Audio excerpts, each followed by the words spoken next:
सभी, मेरा नाम है आत्मिक और आप सभी को आज की तुलसी पूजा के हार्दिक शुभकामनाएं। क्या आपको पता है कि हम हर साल तुलसी पूजा क्यों मनाते हैं? इसके पीछे भी एक रोचक कहानी है जो मैं आपको आज सुनाने वाला हूँ। तो शुरू करते हैं। एक बार भगवान शिव के क्रोध से निकले तेज को समुद्र ने धारण कर लिया, जिससे एक महातेजस्वी बालक का जन्म हुआ। यही बालक असुरों का राजा जलंधर कहलाया, जो बहुत पराक्रमी और शक्तिशाली था। जलंधर का विवाह दैत्यराज कालनेमि की पुत्री वृंदा से हुआ, जो भगवान विष्णु की अनन्य भक्त थी। वृंदा ने पतिव्रता धर्म के कारण जलंधर को कोई भी पराजित नहीं कर सकता था। जलंधर अपनी शक्ति के मद में चूर होकर देवताओं को परेशान करने लगा और उसने स्वर्ग पर भी कब्जा करने की कोशिश की। जलंधर को हराना असंभव हो गया था। तो सभी देवता भगवान विष्णु के पास गए और उनसे जलंधर का वध का उपाय पूछा।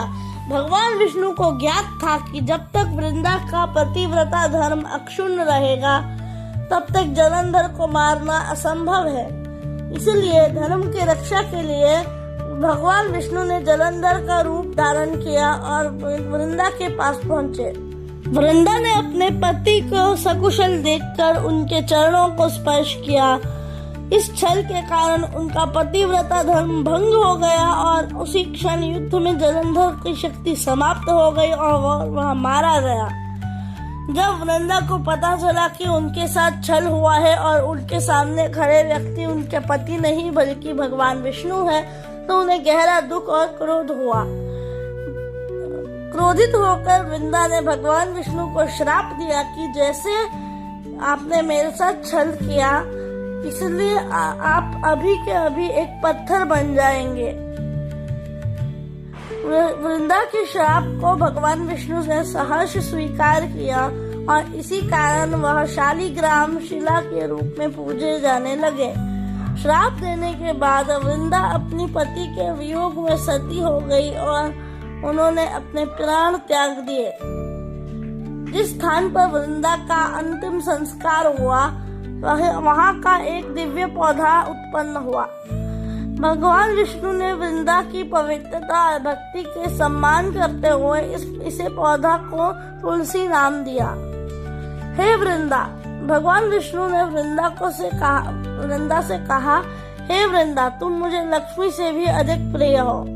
अब तुम तुलसी के रूप में सदा मेरे साथ रहोगी। तुम्हारा स्थान मेरे शीश पर और मेरे भोग में ही रहेगा। जो भी मेरा शालिग्राम रूप से तुम्हारा विवाह कराएगा, उसे परम सुख और मोक्ष की प्राप्ति होगी।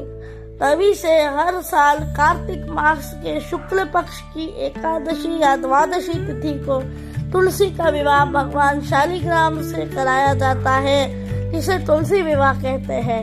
यह विवाह भक्त और भगवान के दिव्य मिलन का प्रतीक है। तो ये थी तुलसी पूजा की कहानी। अगर आपको वीडियो अच्छी लगी तो लाइक और सब्सक्राइब करना मत भूलिएगा। तो अगले वीडियो में मिलते हैं, तब तक के लिए जय श्री राम।